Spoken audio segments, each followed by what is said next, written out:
What keeps you awake at night? Sea levels are rising globally. Fears fueled by horror stories. Among the worst flu season in a decade, and it hasn't peaked yet. We all know the atomic bomb is very dangerous. Another series of deadly terror attacks. I don't want to be blamed if you cannot get to sleep tonight.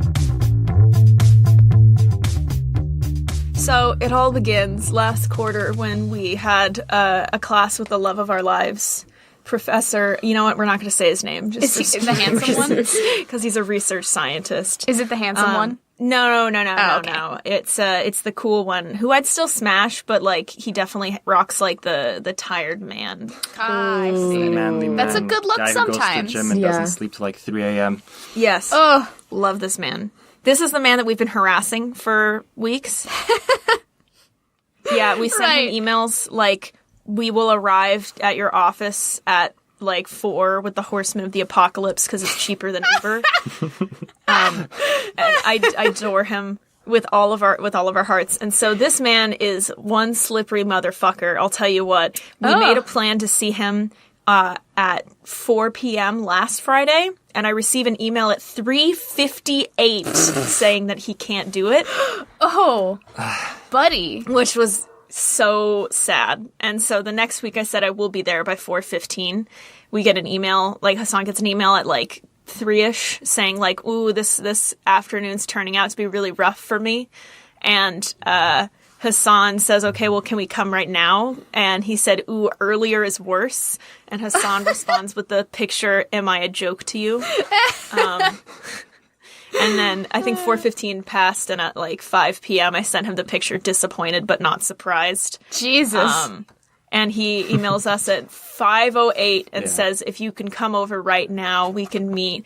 So we go over to his office, and it was such a lovely time. We talked about books and everything, and my highlight was when he loves a sci-fi series so much that he asked if he could read it to us. Oh my god! Yeah, he read us the first page. And he like paused and would like be like, isn't that a great sentence? Or like he'd like say a word and be like, what a great way to describe a car. Did you hear that? We're like, we heard it. We were here. We were here. Yeah. That's so wholesome though. I know, it was so good and so pure. And that was also the day that my knees got so swollen that Hassan had to carry me back Vietnam style to his apartment. God. How are your knees doing now, Olivia? Silence means not good. Yeah. So today we have a fun little story for y'all. Really good radio. We're going to be talking about the indoctrination of Hitler Youth. What a fun, lighthearted, mini heavy hitter. Just in case the male voice was confusing everybody. Yeah, they're like, who the fuck is this? I did not come here to listen to I guess we should breathe. We should probably introduce him, huh? Oh yeah, I'm Olivia. I am Brooke. I'm Bree. And I'm Hassan. Olivia's friend, the one she has stories with from UCLA. My Stalinmate. Yay! We finally have him on the show. Yes, he is our resident German. Yeah, so hopefully my pronunciation should be fine. Better than Should ours. be fine. All right. We try our fucking best during this podcast. It's always mine. I just tease you guys. It's way too fun. Yeah, literally the Malaysian airline episode, I think his words were like, I was trying to understand like what you were saying. But like, oh, I realized you were pronouncing it wrong, and I was like, fuck off. Oh boy. All right. Are we ready to go? I think so. Yes. I think let's get started. No, I should be fine. Okay. I think I can talk to 3 people. I don't know. Can That's a lot you? for It's you. a lot for me. Fair. So we're going to start with the Hitler Youth. But before we go into that, we have to talk about the difference between the SS and the Wehrmacht, which there's a difference there because whenever you think of like movies and we talk about Nazis, they usually are referencing the SS, Right. not the Wehrmacht. So I need to just describe a little difference between them. Yeah, I remember when I was a stupid fucking young idiot and didn't know the difference between the SS and the, what is it? The Wehrmacht. Yeah, Basically the I'm army. already embarrassed about our previous German pronunciation. Oh my god. Yeah, it's It's fine. I don't know. you bullied me for it. It's funny. Hey, you bullied me for it. Yeah, sure. On the air, Hassan, you're like, oh, it's fine, don't worry about it. Behind closed doors, don't be fooled. You're like, this man what is fucking dunces. Okay, so, well, the Wehrmacht I'm just going to call the army. I know everybody who is, a history buff will kill me for that, but for the sake of this, because it's not about them, or the SS, we're going to call them the army and the SS. Just leans in close to the mic and like the one history buff is like, you motherfuckers are calling me out on air. So, the SS, or the Schutzstaffel, which literally translates to protection staff or protection squadron, are the ones that Heinrich Himmler was head of.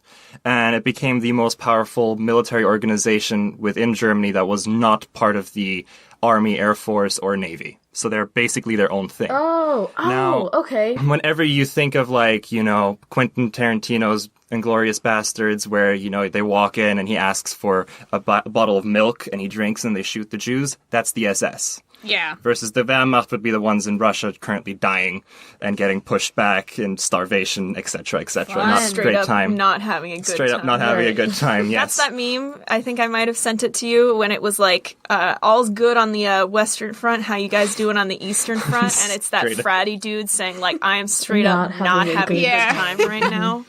Yep. So that would be the primary difference. The army were currently dying versus the SS were hunting the Jews. Which I guess for them is like definition of a great time. I guess so, huh? Yeah. So why am I bringing this up? Because the Hitler Youth is extremely tied to the SS.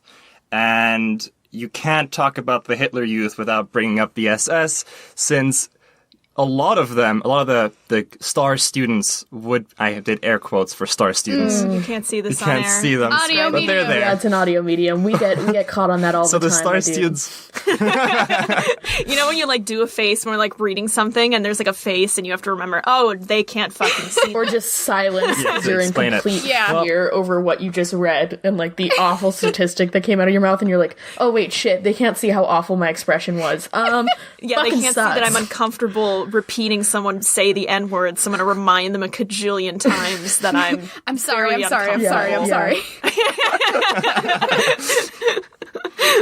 So, because a lot of the star students would be admitted into the Waffen-SS, which translates to weaponized SS. These are the ones that entered trucks and drove around to find people who ran away. That You had the Allgemein SS, who took care of the cities and were part of the Gestapo. And then you also had the Totenkopf SS, which translates directly to the Skullhead SS. Triple cool.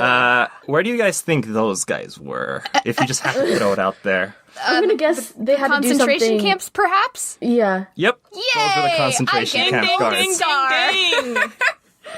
I don't feel like I Yeah. won anything. No. I hope we didn't. Oh, man. So, now that you know a little bit more about the SS, we're going to start. Now, Hitler Youth, if you look at, Hitler Youth wasn't a surprise to Germany, because Germany loves youth clubs. Like, they absolutely love them. You have Boy Scouts, you have Girl Scouts, you have Christian unions, you have anything from music clubs to swimming clubs. Everybody had a club back then, and that was normal. And to this day, there's still a lot of clubs in Germany. Now, when the Hitler Youth started, they were just a very small group of 1,000 to 1,500 people in 1922, just when Hitler started his power, and they weren't even called the Hitler Youth back then. They were just called Children for the National Union, and they were considered more or less roughhousians, and they just caused a lot of trouble, and people didn't like that. And at one point, the Chancellor of Germany at the time for the Weimar Republic, which was Germany right after World War I, they weren't yet the Nazis, actually disbanded this group of people. So is this kind of like the Red Guard for communist China, but a little more conglomerated and organized? Yes, very organized, because they had troop leaders. They would have older people who took care of the kids, and they made sure everybody had assignments to do, which at that point was running into churches and causing trouble. Fun. Really not a great group of kids. They were very Wholesome annoying, activities. according to a lot of people. Yeah, because we in a previous episode 1, for all the regular listeners, we did talk about the Red Guard in China, which was a very similar way of weaponizing children to destroy things that the government wanted to destroy but didn't want to do it directly. So it was more oh, the kids did it. Yeah. Man, flashback to when we were young and optimistic, Young and huh? Yeah, before I had to buy maracuja oil to undo the damage this has done to my skin. Jesus Christ. God. So, on that note, we have the entry of our first character, who's extremely important in this story. Oh God, I didn't know we had a cast of characters. Oh my god. We have a small cast. It's like of Full characters House. They because all come through the doors in like fun 90s They're sweaters. like they have like the sequence dresses and they're like waving and they stand next to like the metal suitcases. They're like, they had a yes. deal or no deal. I'm a horrible person. But you like open it up and it's just war crimes. So our first character is Badur Shirach. Oh, see? He's a See? Hassan struggles. I struggle because he's not German. He's actually Serbian or Okay, well. thought about Serbian. He's part of a royal family and he came back to Germany. So he is the one who wanted to be part of the Nazi Union really early in his life, but he was too young. And he convinced Hitler, like, hey, I can take care of the kids and my I can make sure God. that this group of 1,500 children will grow for you. Hate it. And he was very effective at his job. Isn't that fucking wild? Like he was too young to sign up. He's like, listen, man, I really want to get involved in the cause. Just give me control over 1,500 young and impressionable minds. And I'm Hitler's hip with like, the kids. you know what? I got this. Just so you know, he will change that number significantly in the next few years. Oh no. So he starts off with 1,500 children. He teaches them he makes the Nazi party look glorious in their eyes. And he will teach them how to parade properly. He will create something called the Night of the Swastika, which is exactly what it sounds like. It was a night with a bunch of swastikas attached to him, and the best student would get to wear that and parade around the city. Oh my God. He's also the person who created the strict management of who gets to enter with Heinrich Himmler together and the SS again. Quite important. So what happens is he will change this group of 1,500 children in 1922 to over 2 million children in 1930. And at 1935, it would be 4 million children, which is about half the child population in Germany. What Okay, the now let's do a pause for fuck? dramatic effect. Thoughts? I can't imagine. So we've got we're that. Going to, but before we go to the next character, because he will take over, I want to describe this person for you, what he did once the war started. Is he like tall? Shut He's the up there all fuck the Don't you up, fucking Olivia. stop. I'm not Hey, doing this road Bree. right now. You said you wanted to fuck Well, a nobody's goat, on Bree. I'd rather fuck a goat than a Nazi. Fair. You know what? Fair. Yeah, fun fact I found out, he told me the other day that all the guards that were... Oh, yeah, so for the Totenkopf, the ones that were the guards for concentration camps, Heinrich Himmler wanted them all to at least be 6 foot and above so that they scare the prisoners, because fear was like an extremely powerful weapon that they used. Oh, you don't say. So they all had to be very tall. Yeah. Wild. We're not But going to that take this quickly bait. changed once We're manpower not died doing down, but this. still. We're not doing this. We're not doing this. God. So before we move on from Schirach, he is a very interesting character. Once Hitler took over Austria, the Anschluss, he became the governor of Austria. This man is an extreme anti-Semite. He will argue that he is not, but he is. And he sent 65,000 Jews from Austria to concentration camps. This is wild to me when people, like historians, argue that Nazis were not anti-Semites. That's Yeah. Oh no, he argued that he's not anti-Semite in did, front of the okay. Nuremberg trials. Got it. I'm not anti-Semitic. Sure, I've said some bad things about the Jewish people. Oh, it gets but bad. am I wrong? And France is like, are we gonna fucking let this guy live? Would And you they- like to hear a quote? And then the U.S. was no. like, what are your applicable job experiences? Yeah, I was just about to say. Was he hired by the U.S.? No, he wasn't. Oh, thank fucking Christ. Okay. I would like You're to not going to hear be the happy quote, with the end Hassan. result. Oh. Go on, no. my friend.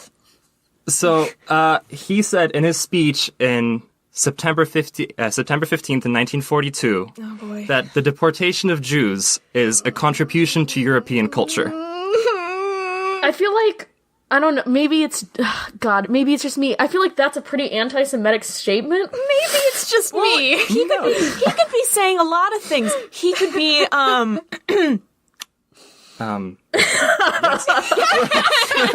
Oh, fuck. I just fucking love that he said that and then went to the Nuremberg trials and was like, sure, I can understand how that came off as anti-Semitic, but I didn't mean it that way. Okay, well, how did you mean it, sir? He's just taking them to a place where everybody can get together and, have Jewish culture. Do whatever Jewish Like, didn't you thing kill Jewish them? And he's people like, do. well, I didn't know that. Potato. Jesus. God. We're going And to hell. the next character who takes over Schirach, because once World War started, he was busy taking care of Austria. There's a lot of paperwork involved in transporting 65,000 work, Jews. work. But he gets changed. It changes over to Arthur Axmann, and he's a military veteran and also a severe anti-Semite. He lost his arm during the beginnings of the war, so he couldn't continue fighting, and he switched over his post to becoming head of the Hitler Youth, and he took care of their programming, education system, etc. I'm sorry, did you say programming? You know what he means. Yes, there's going to be programming It's the involved accurate here. word. Oh, boy. Just before we continue, this person is a horrendous human being. I just want to sprinkle this in right now. I feel like we don't need to clarify that with Nazis. They are all but bad. just we know how bad. Even by this is a little Nazi bit of a- standards? Yes. Oh. This is a little spoiler for what's going to happen later on in the war, but let's just say his method of making Hitler happy was giving him 10-year-old soldiers. That's not true. Well, basically 10-year-old soldiers for training for his birthday. He would present the new group of Hitler Youth to Hitler on the 20th of April for his birthday in a parade and showing, look, this is our next set of soldiers. Oh, God. So just like, 10 years old is second or third grade. Yep. Yes, so he's like, these are the ones who are going to be trained into our soldiers for our next generation, because it's the 1,000-year Reich, right? I was still in my horse girl phase. Yeah. We all Yeah, were. I had an American Girl doll for sure. Yeah. Oh, this is bad. This is bad. Okay. So, we're going to start. So the Hitler Youth can really be broken up into 3 organizations. The first is the Hitler Jugend Bundesdeutsche Arbeitsjunge, which is for 10 to 14-year-olds. This is like the entry school.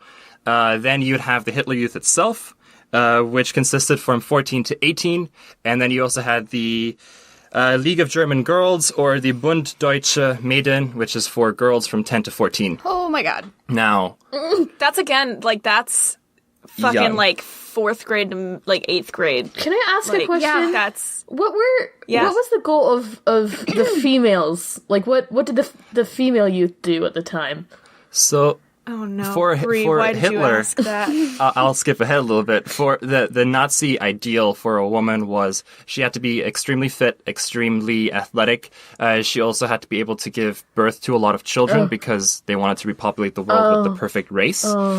She also had to be the ideological guide for her children because her men would be at war, obviously. Her course. husband has to go to war. And her job was also to take care of any jobs that the German national state needed. So once World War II actually started, a lot of these girls, even though they were very young, started working in bullet farms and bullet factories. They would work on farmland. They would work on trains. They would help inflate balloons for land assaults. So they would take care of all the background work. And they would also get medals and medals of honor. They would also receive very similar training to the Hitler Youth. I'm not going to get into it too much because there's not a lot of information about it. But the idea was that they had to lock step. They had to be able to use military formations too. And they had to be very quick on their feet. Oh my God. So they got trained in household and taking care of background jobs. Okay. Thanks for the clarification. Also, you mentioned this at my fun Nido Christmas party. Isn't there, like, they gave out medals to women that had more than 6 babies? Oh, yeah. If you had more than, I think it was 5 or 6 children, you would get the Blue Cross of Mother's Honor, which is essentially just a medal for good job, you have a lot of children. Which, casual flex, Hassan's grandmother Yeah, my did grandmother have. has one. Your grandmother has one? Yeah. Actually, when we were, like, at his house, he was showing me, like, all this, like, crazy... I'm not sure if it was my grandmother or my mom's grandmother. One of the two has one. I know there's one in my family somewhere. Yeah. Yeah. So, So, you want to get into the Hitler Youth. At this point, let's just say, I'm going to skip ahead. It's 1940. It's not even 1940. It's 1938, 1939. So the war has just started. We are now at a compulsory Hitler Youth service. All other youth organizations have been banned and absorbed into the Hitler Youth. Good. So that there's technically 8 million people in the Hitler Youth. Can you imagine, you just go into your, swimming club one day And they just they're like, slap on a swastika. hey, by the way, you are gonna die for your country. And you're like, but, we had I just wanted to learn knitting. That'd be Yep. me. I'd be You're the supposed to bitch learn in the knitting. corner fucking knitting. Now, how does one get into the Hitler Youth? Sounds like you don't have a choice. You don't have a choice to enroll, you're right. But that doesn't mean you're going to get in. Okay, cool. Fine. Yeah, so there's a split here, which is it's very, minute and nitty. But what happens is, once they turn 10 years old, if you want to stay in the Hitler Youth, which is what you wanted, because at that point it's an honor to stay in the Hitler Youth, to them that's like sending your kid to Harvard. Right. It was a great honor, because if you graduate and survived, you would be a leader of, the entire world if World War II worked out for the Nazis. woof, did it work out for the Nazis? No, it didn't. Spoiler alert. Sorry. All that for nothing. Yep. Olivia. So Oh my what god, you oh had my to god, do oh my god. was prove that you're a pure German. Okay, is that all? That means you have to supply records of your bloodline to at least 1800-ish. Oh. Wow. And if you couldn't, you would take headshots of yourself and your parents, and then the race office would determine if you are Aryan enough. Race office? Yeah, you didn't know that? It's just like an office where you can check whether or not you're pure German or not. Wow. I heard that, a lot of Jews don't go there, though. Yeah, I bet they would not, my guy.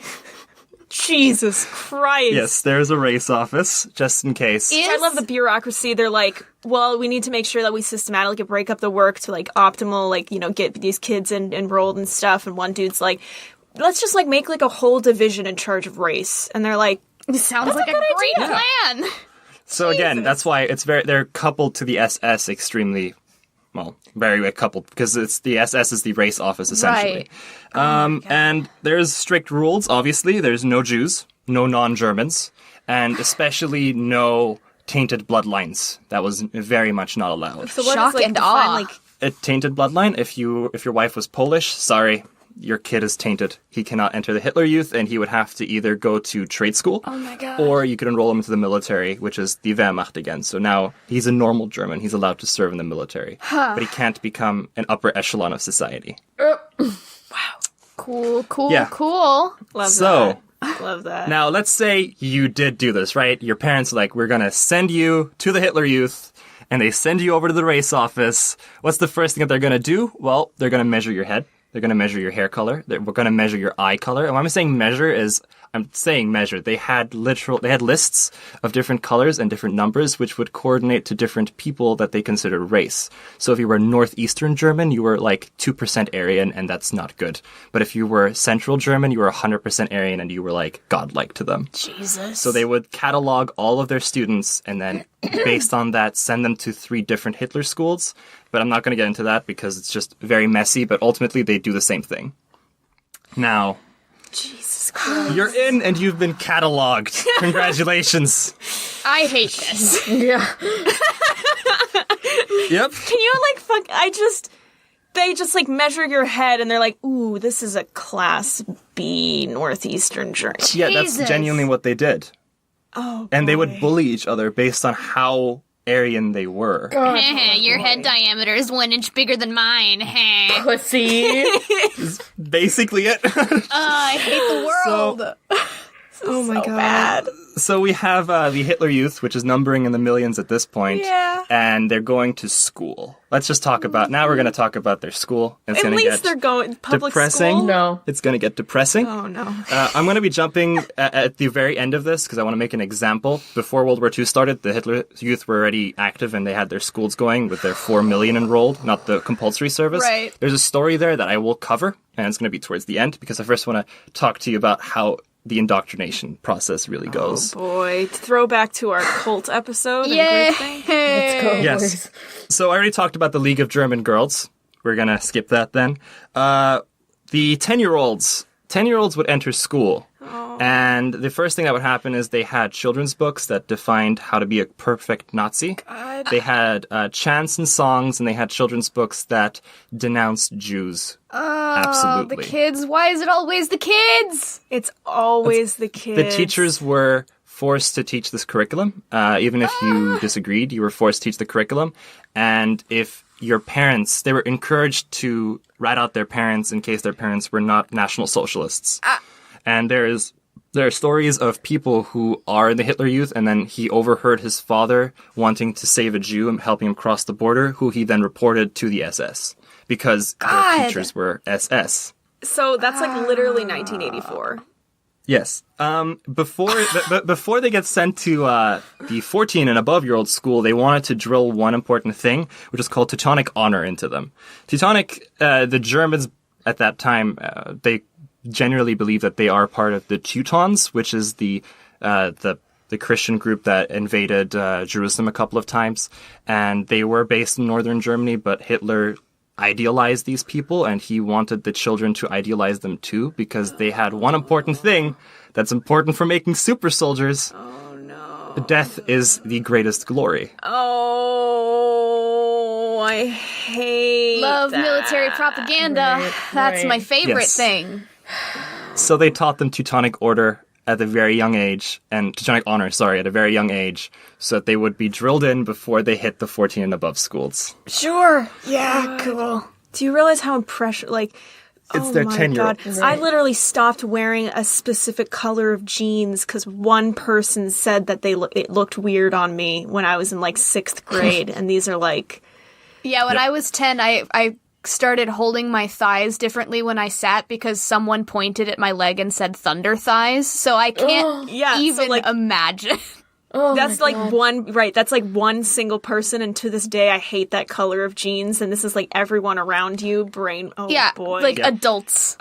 Do you want to hear a few sad stories before we move on to the 14-year-old? I mean, I just told my thunder thighs story, so I don't know if you can top that. So at the age between 10 and 14, you would still have mixed classrooms, so they haven't filtered out yet the perfect Aryans. Yeah. They have been cataloged, but they haven't filtered them out yet. So they don't tell us when this was, but there are stories of people sitting in a classroom, and then the teacher will look at the class and says, "Can you please explain to me what a bastard is?"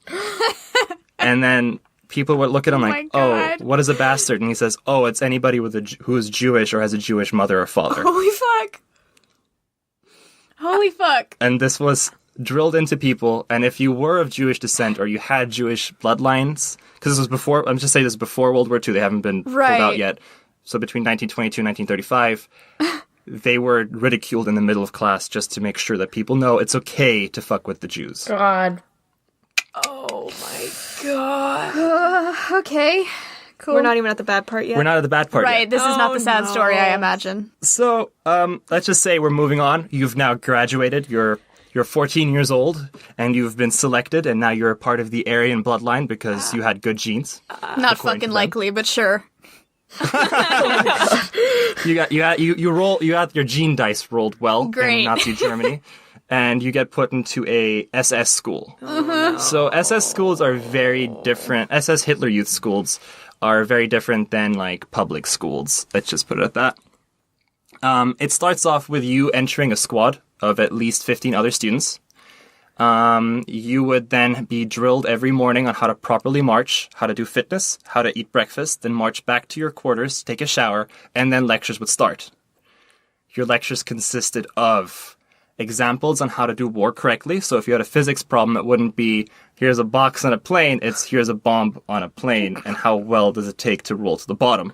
Because you wanted everybody they wanted to normalize war for them, essentially. Dude. It would not be uncommon to have warplanes in your questions during lecture, just so that you understood what a warplane was at 14 and how to operate it correctly. You would learn cartography, specifically how to move tanks. You would also then be forced to take tests of fear, which is how they got rid of fear in the Hitler Youth. The fuck? Can you explain to me what that means? Yeah, I will. The SS Oberoffizier, SS head officer, would order you to do something ridiculous, and you would be complied to do it, because if you didn't, you would get humiliated. Examples, jump off a roof onto a giant pillow What the in fuck? full military gear at the age of 14. Okay. Or jump into a swimming pool fully geared out in military gear. So they would put on these metal helmets on them and jump into a swimming pool so water would push up on the helmet and hurt them. And they would get over the fear of pain that way. That's a lot they would worse than my also- Thunder Thighs story. Yeah. Is it? I mean, like, maybe This a part's little bit, you know. They would also, there's also boxing matches because you have to be good in fighting. They would order the 14-year-olds to box the 18-year-olds, and they would order the 18-year-olds to not hold back and basically beat the shit out of a 14-year-old.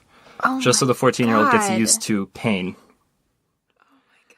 Can you imagine being 18 and they like take you to the boxing ring because you've been training forever and they push Timmy fucking Turner out in front of you and tell you to beat the shit out of him? Yep. How do you do, like, I get that these people have been indoctrinated since, you know, birth, but like, I don't know, And man. so they can be better soldiers. I know, Super but soldiers. you see this little 'Cause, like, I mean, snot-nosed like- kid, and I can't. Like, my argument is, like, it's the mentality of the 18-year-olds Yeah. felt like they were doing them a service, favor. like, Right. to Right. make sure that they're like, when I beat the shit out of you, you will not, you know, pain will not affect you, and you're going to be a better soldier and, like, protect the Aryan race, and, like... And I suppose it was done to them when they Yeah, were so 14. it's like... yeah. Yeah, it's just a net positive on Yeah. all ends, you know? Well, that's the worst. Nope. No. Oh my god! We're not done yet. We're not done yet. So the school's three main purposes were discipline, obedience, and loyalty. They wanted absolute loyalty to Nazis, and this was done through parades and marching, and if your parents were not part of the National Socialist Party, you would rat them out. Discipline was part of the fear training. There would be multiple officers coming in and ask them to do humiliating things, and they would have to do it, like, for example, walk into the playground and have everybody watch you hop on one leg and listen to every word that the officer is telling you without flinching. Fuck. They would also instill loyalty. Well, I said loyalty. The obedience was important to them. They did not want any form of disobedience. And how hard do you think Nazis would go on children? Oh, very. I just want to hear. God, I don't know. Like, give me an example. Oh, fuck. An example.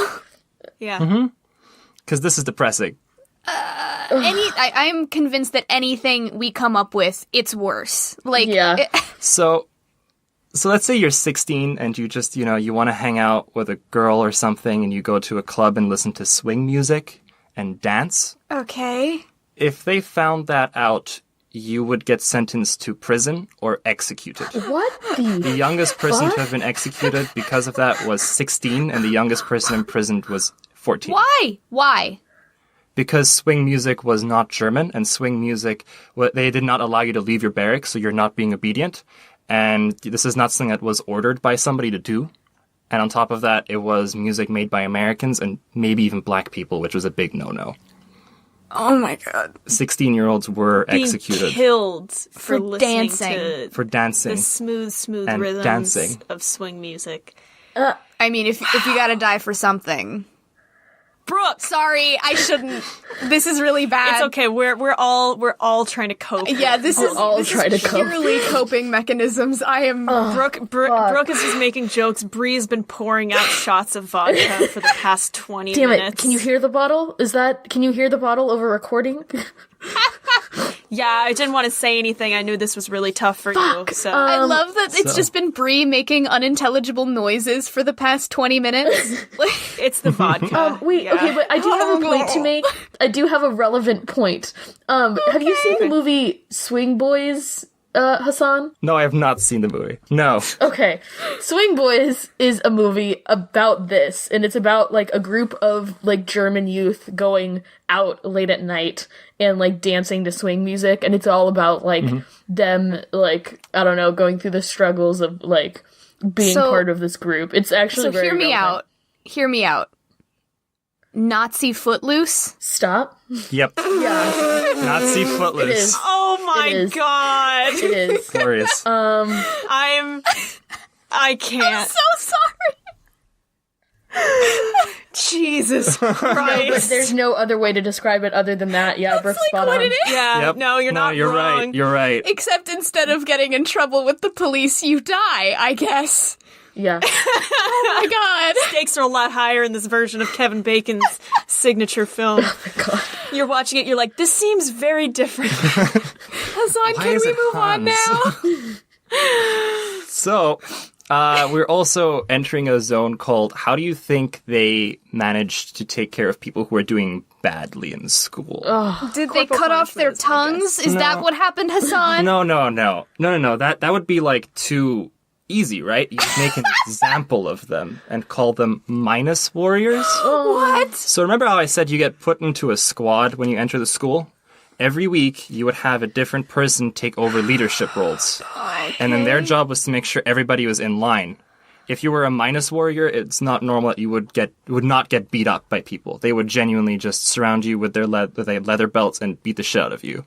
If you're marching and you were too slow, they would leave you behind and you'd keep going and they would eventually catch up. They would always keep these people in order, and whenever there's lineups, they would say, oh, do you really want to be like this person, the minus warrior of your group? Jesus. And their entire job was to get ridiculed. That was their entire purpose there. If you were doing badly, you would get made fun of and made an example of in front of everybody. When you were about 16, you would get the Dagger of Honor with your own insignia written on it, or like a little catchphrase written on it, maybe something that Hitler said in one of his speeches. No thanks. That the teacher thought best represents you. It was not uncommon for people who were extremely depressed to commit suicide with their own daggers of honor. Holy shit. And then the SS guards would just throw away the bodies and take care of it later. And nobody was fazed by this because they just did not die for Germany, so fuck them. That's what their logic was. Fuck, dude. How many people my did you God. say committed suicide in these? That was difficult to find, but people said that it could have been upwards of 15%. Oh, God. 15% suicide rate in these schools. Oh Yeah, and now this is the worst part. Okay. That's what everybody also continuously said. The Hitler Youth schools and people who survived them and who are regretting it now always repeat the same phrase. They were taught to die for Germany, never to live for it, which I thought was weird until I watched the documentary and I understand what they meant. So, they glorified fighting and death. Right. That is really important here, and what I mean by that is they were told that dying for Germany was the greatest honor they could get. Being on the front lines is equivalent of serving Hitler, which is the equivalent of serving God. Right, yeah. They were said that killing and hunting down Jews was fine, and they were doing their job as the better race, and they should not feel bad, because why would a wolf feel bad for sheep? Oh my god. And they said, essentially, if anything would happen to you and you were doing it for the sake of Germany, you would essentially have fulfilled your life's purpose. So they engraved into these people that dying for Germany was their life purpose. Right. And in fact, if you ever asked them, like, what does it mean to be a Nazi? They would reply, to fulfill the duty of Hitler, or to fulfill the dream of Hitler, even if he dies. Fuck, man. Yes. And that just put this into perspective, how much they glorified death. When the war was going on and the 18-year-olds were being shipped off at the very beginning of the war, the teachers brought in an honor board. Now you think honor board, like, oh, this is for students who are like good achievers, right? Like gold stars. I don't think that, No, I'm gonna no, be no. honest with you. This was put up in the gym, and they would write down the names of students who died. And people would genuinely walk up to the boards and like look at the name and like be happy for them because they died for Germany. Because that was the end goal. Yes. As they said, it started off with one board, then 2, then 3, then 4, then 5, until it became uncountable. These are kids. You said these kids were serving in the army, like with Yes. the 16-year-olds? Yeah, towards the end of the war, the enlistment became lower and lower ages. And at the very end of the war, the Battle of Berlin had 12-year-old soldiers. Holy Jesus. That's sixth graders. That's, Wow. Pause for effect. I can't No, imagine. I don't think we need it at this point. Jesus. Man. So we're gonna remember when I said there's the story of the English school that I wanted to bring up. Yeah. So in between 1922 and 1936, they didn't say exactly when. A school from the British school Eton, which was a boarding school in England, decided to send over one class to one of these Hitler schools because the Hitler schools were so prestigious, right? They wanted to look at what they looked like, and they sent a class over. Now, the class watched. These are well-dressed English boys. You know, they're wearing suits. They have their nice caps on. Their teacher came. They're very charismatic. They're having fun. They're talking.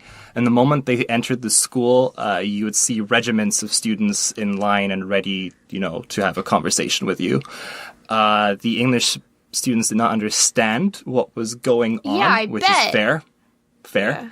Yeah. The teacher asked one of the SS teachers, is this a military unit or a school for boys? And the SS teacher apparently just smiled at him. Ooh, God. The students then felt like they were not gentlemanlike. And then the SS teacher said, we're German and we respect organization more than we respect playing around. So don't learn any bad habits from the English boys. Cool. Wow. Yep. Right. We also have a great story of them. I just saw the notes. Okay, you know, what's your favorite part of going to school? Field trips, right? Oh. Shut up. Just stop. Don't even try this. Are we about to You, ruin field trips? What about going to About to ruin field trips. What about going to a camp? I don't mean Yosemite. No, I mean a concentration camp. No. We could end it. So that's our show, guys. Leave an iTunes review. So they took the students to concentration camps, particularly Buchenwald, which was the biggest one in Germany. Yeah. Not Auschwitz was in Poland, so Buchenwald would be the biggest one in Germany. And this was one of the worst camps. This is the one where when the American soldiers entered, they couldn't understand how many gold rings were in boxes because of how many people were killed there. The students went there, and their exact words were, they're happy with the conditions that their enemies are sitting in. And of course, we don't have any pity because they are our enemies. All right. And then the teachers, just to reinforce this logic, Sure. tasked them to write an essay about their experience there. What the fuck? Yes, and then they were also taken to the ghettos in the cities where the Jews were held before they Right. put into camps. Right. And they had the same reaction of, it's good that they're being treated like this because they're enemies of the state, and enemies of the state deserve to die.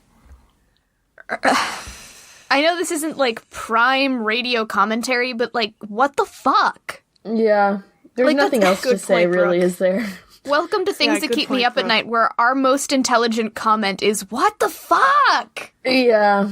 It's just like, it's, you know, it's because these are all kids. Like, just like, imagine just growing up and being told that just groups of people are just not real people and deserve to live in suffering and squalor. Right. And And just being believing like, it. oh, well, They get to die. yeah, oh, well, those aren't people. Those are Jewish people, is like what they're told. They've been Right. completely cut off from any source of information that would tell them otherwise, so they didn't stand a Right. fucking chance. Right.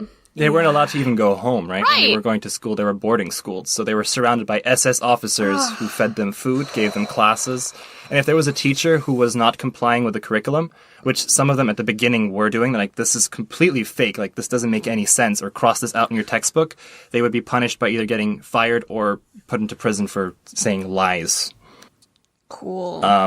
So even the good teachers were excommunicated pretty quick. Sure, yeah. I would imagine that they had ways of stamping out any sort of... Dissenters. Yeah. Yeah. Yeah. So, well, now when you graduate at 18, you will probably have already completed like your basic drill service. Everything was ready. You were basically ready to go into the army.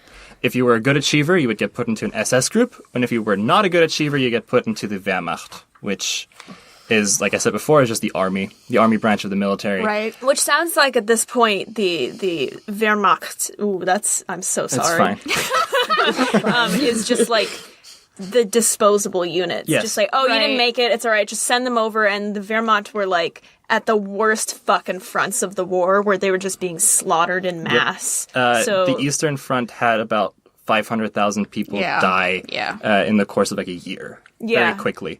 And a lot of those people were, like a few of them, because this was right toward the end of the war, so these are already young children that are fighting there. They're like 18. I think the average age of the Eastern Front was about 22. Holy shit, that's us. Yeah. Yeah. Yeah, that's what they were just, the Eastern Front was fucking heinous. Now, we're going to go back into the Waffen-SS. Let's say you graduated with high honors. Oh boy. You would get put into an SS group. Top tier Nazi. I like If how you you were, keep like, the- framing this like it's the best case scenario. Honestly, no, it is, because the treatment. Yeah, I guess you survive, but like, You survived it. can you imagine though, you like survived coming out years of of- this when the war ended, and having Right. to just completely rehabilitate everything you are?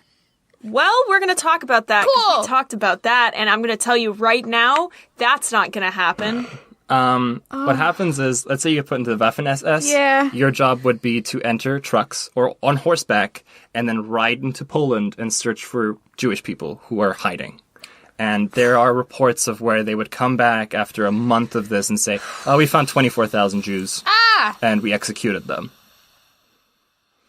There was the Totenkopf-SS. Like, these are people who are taking care of concentration camps, and I don't have to clarify the war crimes that went on there. Right. And then, of course, there's the 20,000 soldier brigade. This is the 12th SS tank division. Yeah. And these were only comprised of Hitler Youth. These weren't like substitute soldiers. They weren't Holy recruits. These were shit. only comprised of Hitler Youth. And remember when I said we hate Axemen? Yeah. Well, on April 20th, Axemen presented 20,000 soldiers who are at this point max aged 17 to 18. So anywhere between 16 to 18-year-old soldiers to Hitler for his birthday, and this was the 12th SS Tank Division, die Jungtwehr. Now, these guys were horrible. Let's Yeah. just put it at that. On their way to Normandy, because this is, Americans are going to invade, Right. they killed POWs on the regular. Sure. They would execute people. Their first war crime was killing 82 POWs by getting shot in the back of the head, which is a war crime. Yeah. It's just a straight up war crime, and it was straight murder. When they did arrive on the front during D-Day, they lost 3,000 people. They had 3,000 casualties, and they basically fought the Canadians. So the Canadians pushed through their lines, which, if you know me, and I have a weird history boner and military boner for Canada, go Canada. Canada. Good job, Fucking- Canada. Wow. Canada's done some crazy war crimes. Well, anyway, Canada pushed through this group, and they then retreated back to Berlin. During the Battle of Berlin, the 20,000 soldiers that they comprised at the beginning, only 2 survived from those 20,000 because the Soviets just could not deal with them. And they had to either be executed or they fought for so long that even when the Nazi regime gave up, they would continue fighting. So they just had to kill them. Only 2 survived from that 20,000 group. And that's, again, max, you said max 18. Yes. So, like, that was the 12-year-old soldiers that were there, too. and they thought they Yes, were the 12 heroes. Yeah. Yeah. Yep. Oh my god. Yeah. The Battle of Berlin also had a 50% death rate Sure. for every other soldier other than that group. And that comprised of 12-year-old soldiers, hands down. God. There was anybody from like old World War I veterans were involved, older people, 12-year-old soldiers. You would have, they were manning artillery pieces as the Soviet Union invaded, and they have to shoot. They can't not shoot at them because they're children, so they have to push forward. So there was a 50%. Man, was that part of the mentality of they're not going to shoot 12-year-olds or it's going to be hard for them to shoot The German 12-year-olds? radio station would present Yeah. in all languages. Every German citizen is a murderer in disguise, and they will kill you if you enter the city. Oh. And then when the Soviets just saw 12-year-old soldiers, oh shit, they're being serious, and then they had to shoot. Whoa. Fuck, man. that, for the veterans that lived through that war and had to kill 12-year-olds, that's really gotta fuck you up. Yes. There's also like something called the Werewolves, which was like an undercover German group. Now, it's really disputed how well they did because like there's a lot of propaganda about them and a lot of people for some reason... Now, are you using as shorthand for how many people they murdered? No. I mean, look, they were like an espionage group, and they would attack like supply lines and stuff. I see. Okay. And I mean, but like the thing is, the reports are very contradictory. Like they would be used as propaganda pieces, and the United States knew this. So it's kind of weird, like which reports are accurate, and people nowadays, for some reason, romanticize about them. It's kind of creepy.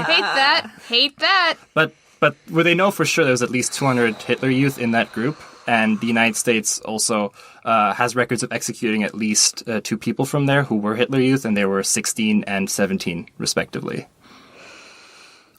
That's like y'all have seen that's my sister's age. Yeah. Just, that's a child. That is a... And then for the final point of just how indoctrinated these people were, there was the Potsdam Group, which was another military outfit of Hitler Youth. And they were also during the Battle of Berlin, and it was the Soviets were approaching. Now, the youngest among them was recorded to be 15, and the oldest, again, was max 17 to 18. Their commander said, our second army is going to come back you guys up, so hold this line. He then gets into his car and drives to the bunker because he knew nobody was coming, and he just wanted to use them to hold off the Soviets. There was a soldier who was bleeding out, and he survived. Holy shit. This guy survived. He had a stomach wound, and he was on the ground, bleeding out, and he looks at the commander, and he's like, I am dying. Can you please take me with you? I have a compass, because back then, no GPS, so you needed a compass to actually figure out where you're going. No GPS. And then the commander looked at him and was like, oh, you're going to give me your compass now. And it's like, what? Can you take me with you? He's like, no, you're giving me your compass. And he pulls out a gun and points it at this kid's head and makes him give him the compass, and then drives away. From the Potsdam Group, again, there are no records of how many survived, but it's estimated between 50 people survived. And that guy was one of them, and the Soviets they could not shoot them. Yeah. You said that there were a certain amount that were captured by... Yeah, there's some of them were captured by the Soviets in the United States, and then they were put into prisons, and they were so aggressive in prisons that they just couldn't rehabilitate them, so they're either life in prison or they had to be euthanized. So remember how you said that they were going to be rehabilitated? I know what I said, Olivia. Yeah, okay, I just wanted to remind me. Yep. Would have been nice if they were able to be rehabilitated, wouldn't it? Well, so Hassan, you mentioned you watched a documentary that featured surviving Hitler Youth. Yeah. What was their deal?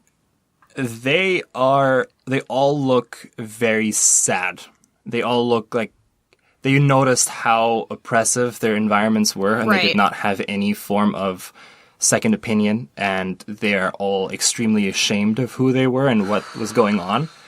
And a lot of them did not, not a lot of them, but a few of them weren't involved in the war directly, and they're the ones who were just in the schools. I see. And when they came out, they were pretty easy to rehabilitate, but there were 2 of them who were in the front lines, and he said his first reaction was, he didn't get into an SS squadron. He got put into the Wehrmacht, or the army, and he got sent to the Eastern Front, and he said, as an 18-year-old, the first thing that he saw was walking out, and then a commander walked up to him, gave him his rifle, and said, "Oh, don't get your uniform too dirty yet. You're still a recruit, so go to the sidelines and watch what's happening before you interact." And he's like, "Oh, I already finished all my basic training." He's like, "No. You're now part of the Wehrmacht, not that bullshit SS thing." And he watched how the military were interacting with the Russian fight, how the fighting was in Russia, because it was very much side-to-side combat. And he said there were so many stomach wounds that he puked and couldn't take it anymore, and they had to discharge him.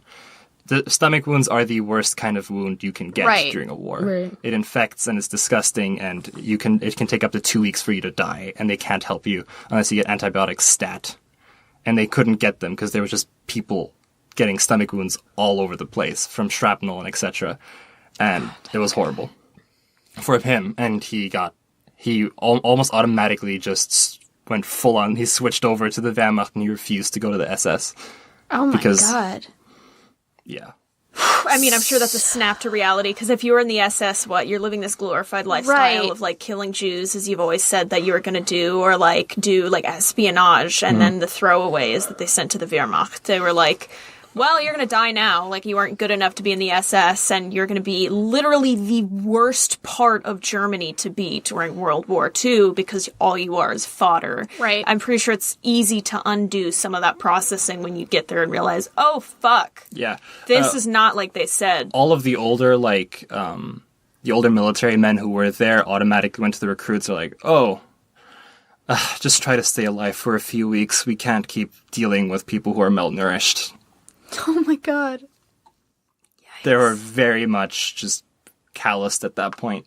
If you weren't, most of the time, if you didn't survive the first 6 months at the front, then you're not going to survive if you survived the first 6 months at the front, you would be fine, quote unquote. You showed me a video the other day that was Soviet soldiers meeting German soldiers. Oh, yeah. So, before World War II properly started, when Germany just attacked Poland, they had the treaty with Russia. They'll split up Poland in half, and Russia and the Germans attacked at the same time, and they met at the middle of Poland. And there's a propaganda video of the German soldiers meeting the Soviets, and it's very sad because you can see automatically that the Soviet soldiers are extremely malnourished and they don't have any food because they are all about a foot shorter than the Nazis. And they're just shaking hands, and you see a Nazi commander walk over to the Soviet commander who is a full head shorter than him, and just looks him in the eyes and is like, "Good job for attacking." Oh my god. Yeah. So, you have some info on the people that were persecuted. Yes. Are you about to get very sad and angry? Yeah. I mean, here we are, Hassan. So, the first guy was Schirach, right? He's the one who originally properly set up the Hitler Youth. Uh-huh. How many years in prison do you think he got? Oh god. None. I don't know. No. Okay. He was punished, but not for indoctrinating children, for sending off 65,000 Jews, because indoctrinating children is not a war crime, and they didn't care. Which is insane. He got put Right. into prison for 20 years, and then let out, I think, a little bit early because of failing health. But my favorite is Axman, who spent 8 months in prison, and only had to pay about $8,300, and had to give up half his property in Berlin for indoctrinating the youth. Fuck. Why? Yep. Yeah. Yep. And that's the fate of the two people who essentially created this. So, okay, so then I have a personal feeling question. How many of the people that are being tried at the Nuremberg trials were Nazi youth and indoctrinated and stuff like that? The problem is with that, the numbers are very iffy. It's pretty hard to find, but there are a lot of reports. When I did look up Hitler Youth and concentration camps, for example, or anything, there's report after report after report. There's, I think, one even in 2016 where a woman was testifying about how she particularly saw this person in a concentration camp killing her family. There's multiple reports like that, and they were all Hitler Youth. Well, many of them were Hitler Youth, and many of them were prison guards, and they were getting prosecuted right now. The problem is you can't directly identify them. It's pretty hard to do that unless it was already caught on video. So the people who were caught on video have already been prosecuted. Others are trying to find proof that they were guards, but it's very difficult to do that because of records. And the Nazis burnt a lot of their prison guard records because they knew that would happen. So I guess this is where it's sort of all going, is earlier, Olivia, you were like, are we gonna feel bad for the Hitler Youth? Who knows? And we were all pretty vehemently like, no, we're not. Right. Do we? I am so conflicted. Yeah. Because on one hand, The thing it's is, the Nazi Party is in no way a victim. They perpetrated violence and murder against millions upon millions upon millions of people, and in no way could I say in good faith, yes, the Nazi Party was a victim in its own right, but like, we're talking about children, we're talking about babies that had no access to information outside of being completely indoctrinated by this. And there was no opportunity to not. It's a lot like the Westboro Baptist Church one that we did, where it's like, how do I in good conscience say all Nazi Hitler Youth rather deserve to die because of what they did when there was no other option. They didn't even. They had no way of knowing what outside of Germany looked like. Like, there was nothing. Yeah. And then on the back end, you'll have people. I'm not a Nazi apologist, is the thing, but I sound like I am one for this. I don't want to get emails, but it's so hard to nail it down, and people are like, well, they were 18, they knew what they were doing, they were adults and should be tried as adults. Fuck you! 18-year-olds are children. Also, like an 18-year-old that was grown into a regime that was, like, extremely toxic and, like, was fed information all their life telling them that, like, this was okay. So, I mean, I don't know. We've got, like, psychologist-level people designing techniques to make sure that children from 10 years old learn what they want them to learn. Right. And it worked. Right. And just, like, this is because Hassan and I talk about this all the time. We're huge history nerds. He would tell me just like the parallels between communist China and Nazi Germany is just unsettling. Yeah. In like, it was always this up of the ante, and I'm sure that existed in the concentration camps of like, oh, well, I did this because I am like super pro Germany and would lay my life on the line. They're like, oh, well, you did that? Well, this is what I did. Like, it was a constant, like, how much do you, like, what are you willing to do for Germany? Well, and then on the back end of that, it's like, you know, if you don't do those things or you step one toe out of line, they kill you. So, like... Right? Yeah. Like, oh, what was it? Who was the scientist that hung the people outside of the... Oh, what's his name? I just lost it. Barbie? No. Von Braun? I think it was von Braun, yeah. He was one of the scientists that was the head of the rocketry. You mean one of the ones that was hired by the United States? Yes. You mean one of those? Definitely one of the ones hired by you guys. Oh, no. Yeah. I know. It's not just that. The head German general one of the head German generals of tanks was hired by the United States, and they still use his methodology of tank movement to this day. Great. Good. Love that. Back to the Von Brauns. Yeah, von Braun, if you're, like... I think it's von Braun. I don't remember exactly who, but it was one of them. His factory for rocketry, if you were working too slowly, they would take the Jews that were working too slowly and hang them in front of the gates. Oh, yeah. That's von Braun. Representation. Right, yeah. And it's just like, I mean, like, imagine that atmosphere of one being told that groups of people aren't real people, so it's fine, but also it's completely normalized to like, oh, those are the Jews that were too slow. Like, you know, like, it's just this atmosphere of that's what happens if you step out of line, if you're too slow, if you're not about maximum efficiency. You either up the ante or you die in prison or die by the hands of And it's other also men, one of those right? where, let's say you're sitting in a room with, let's say you're sitting, I don't even explain. Imagine you're just one of those people who has a differing opinion and you're sitting in an army group and they're like, oh, you know, we have to go to this house and kill all the family members. Imagine saying no to that.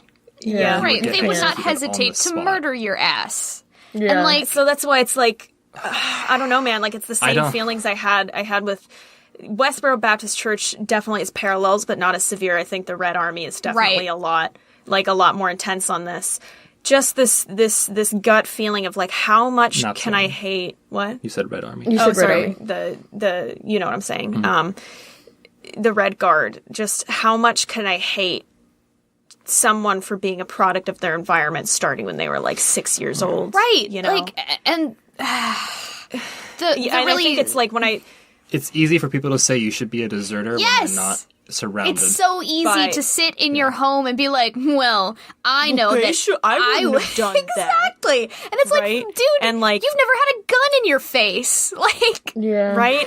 And like, I think it was, I talked to this about, with Zach too. I said, when I was researching Westboro Baptist, I said, they've just done these fucking heinous things. And as a bisexual woman, it make me incredibly uncomfortable. And like, this is just up the ante. And like, but I can't help but feel bad for these people that have been fed nothing but lies their entire life. Right. And he said, I think it's fine for you to hate the actions and not the actor, and like know that their actions are super fucked up and completely unforgivable, but understand that, if you still have a feeling of pity for them and feel bad that they know nothing else, that's, yeah, we It's live in sort of understandable. an environment that would like to tell you that you can't do that you can't separate the two, and that if you, if you come across something like this, like a Hitler Youth child who committed all these heinous acts of violence, that in order to be a good, better than the next guy person, that you have to hate them and want them to die and whatever. Yeah. And just like the one that you told me where you said they took them on field trips to concentration camps. Yeah. Can you imagine like that kind of environment? No. Like when US soldiers arrived at concentration camps, they had like PTSD for the rest of their life Yes. because of how heinous it was. And these ones are like, oh, so they're perfect conditions for our enemies. Like, Right, we're Right, talking about and, people like- who saw that as normal. Like, As like 12 years old, like, you know what I mean? Like there's Yeah. been so many times we've been researching these episodes and we're just fucking taken aback by the horrendous things that have happened in the world. Imagine just being like, yeah, I found out about that when I was 12. That's and totally thinking normal. that it's good, not just thinking it's Yeah. normal, but good. Like, we're talking Right. about a completely different brain chemistry. Yeah. It's so Man, hard. the fact that just the youth were just disposable and they were just sending Yeah. 12-year-olds I think to it's die. disgusting that they were given as gifts to Hitler. Yes, on his that's birthday. insane. Every birthday, he would be presented with a new troop, or he'd be presented with a new military outfit. They were genuine gifts to him, which is disgusting. Right. It's insane. Yeah. Well, boys, as we usually wrap it up, is there anything that you've learned about yourself or feelings you have that you want to unpack on this podcast? Anything we haven't already touched on? I Not all at think- once, boys and girls. Yeah. I would say that, I guess, going into this, kind of what you guys were saying earlier was, it's like, oh, like, how can you sympathize with these people? And it's like, you can, because that's all they knew. Yeah. Granted, And their children. yeah, it's horrible shit, on all sides. I think that it's horrific. I'm incredibly disturbed. Thank you, Hassan. Yeah, thanks, buddy. You did a great welcome. job! No, you did amazing. Good job. Yeah. I mean, I don't have anything other than that to say, other than I'm just kind of speechless. RN. Brooke? RN. Yeah, I mean, I've sort of made my stuff clear. I just... Yeah. Conflicted. I am so conflicted, because on one hand, it's like, it is so hard to talk about this in this light when we are living in a time when people who are adults are choosing to be Nazis because they think it makes them edgy and cool. So, like, There's a website that I found, remember, just yesterday, where they were Oh my selling. God, this was yes. horrifying. She saw the live reaction of me finding a website where they were selling the Hitler Youth daggers holy shit. for like $6,000, and they're like barely used, sharpened, probably by the person used? himself. Why is this a thing? What were this the is- fucking Hitler quotes on the side? This is what I'm It talking would just be from about. his speeches. yeah, that it'd be like, oh, this quote best represents you and like your feeling towards Hitler. Yeah. It's like what is it? The Red Guard had like the little red book Yeah. of all of Mao's quotes, and they like memorized it completely cover to cover, shit like that. Right, so I think weren't they given Mein Kampf as a present? Yeah, Mein Kampf was always given as a present to anybody who Jesus. got into the Hitler Yeah. Youth. Yeah. Also, I think we watched a video. It could be completely wrong, but like if you were approved to have children, the present you would have from the state is a copy of Mein Kampf. That was Great. the Disney thing, right? Yeah. But is that true? I'm not sure. I have to check that, but still, like, Disney made a whole video, which you should check out. It's pretty interesting. The fact that Disney made this about the Hitler Youth. And Yeah, that's it just- weird. Oh no, they have a whole, Yeah. right? They have a whole series of army training videos for World War II and like a shitload of propaganda about the Japanese and the Germans. Yeah. With really, really, really It's racist so depictions racist. of the Japanese. Yeah. Super. Donald goes to war and stuff like that. Yeah, it's crazy. But that's I'll talk as a Nazi. Yeah. this is what I'm talking about though, is we're living here now where like Nazi shit is being glorified again in Yeah. a disturbing way. So to sit here and be like, well, I kind of feel bad for Nazis, which is not at all what we're saying, by the way. No. Is no. kind No. of it's hard. It leaves a bad taste in my mouth, you know? Yeah. Yeah. I think. But there's a For difference. me, the thing that keeps me up at night is when you started saying that, one, the 15% suicide rate is insane. That's so crazy. It was that's like the statistic that I could find. Don't quote me on it. Yeah, it's so. I mean, But there are definite stories of people who recount that their friends went out into the courtyard and stabbed themselves in the heart with their knives. Jesus. So that like it's sure that it happened. I'm not sure if 15% is the exact well, number. I doubt they'd write but down yeah. the number because they didn't die for Exactly, Germany. so they didn't give a shit. They threw their bodies away in the trash. They just took them away. I'm not sure if it's I trash, imagine but- their families just never bodies. found out.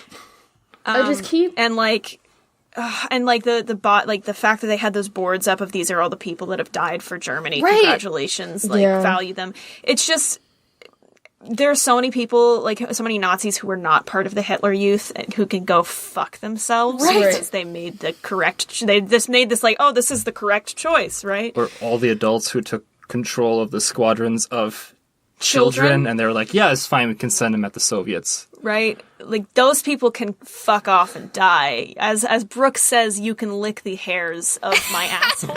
Right. Hello, Brooks' boss. Thank you for listening to this podcast. I'm so sorry.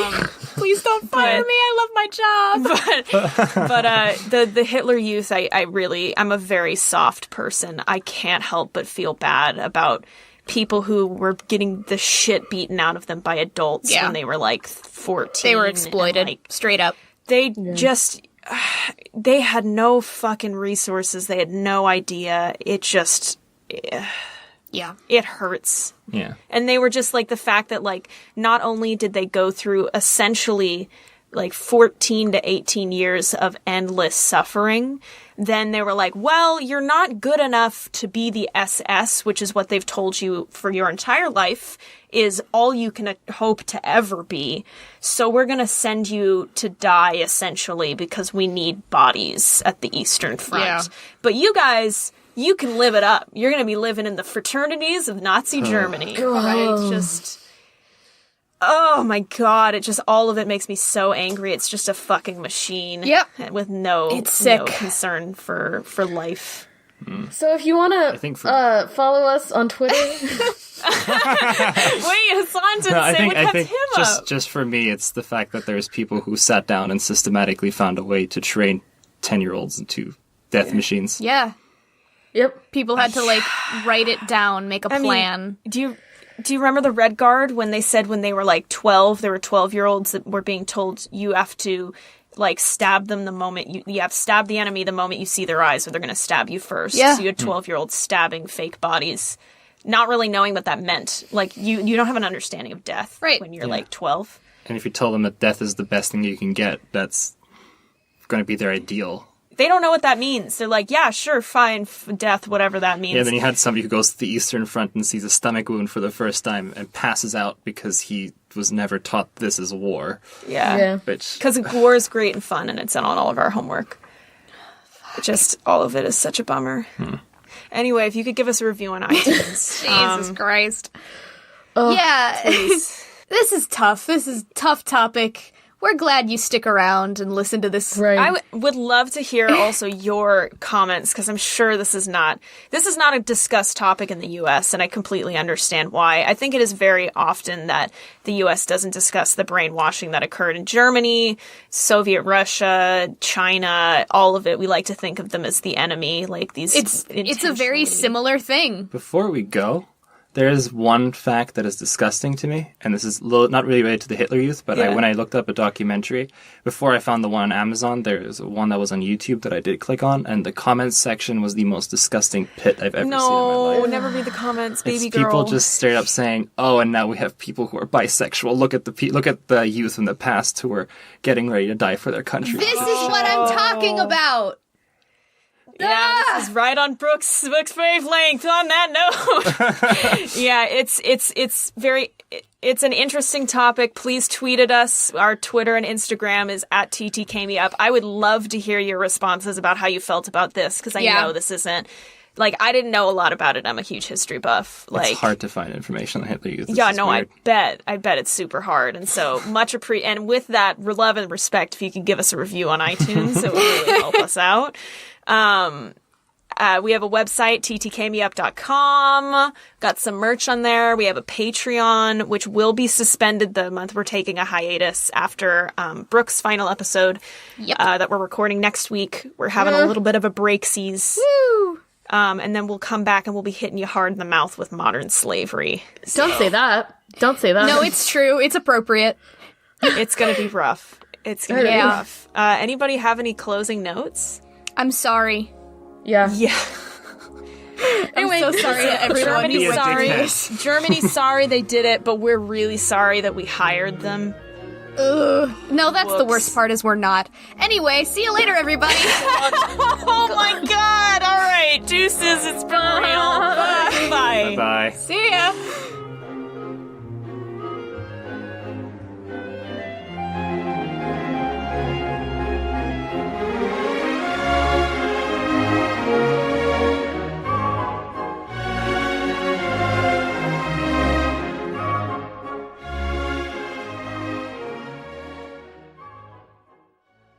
What podcast brings you true stories of exceptionally smart and insanely dumb crimes every week? Dumb and Busted, obviously. But Hannah, where is your one-stop shop if you want to hear about a killer nurse, a pervy arsonist, or a group of hella old dudes breaking into a vault? Dumb and Busted. Allison, come on, seriously? We host the show together. Okay, last question. Where can I go if I need to hear the number one song of 1999, I Want It That Way? What? The Backstreet Boys album Millennium? How did we even get on this tangent? Oh, okay. Sorry for being the only one who's ever fallen victim to their tight harmonies and timeless songs. Anyway, please listen and subscribe to Dumb and Busted on iTunes, SoundCloud, Stitcher, Google Play, or anywhere you get your podcasts. Crime you later!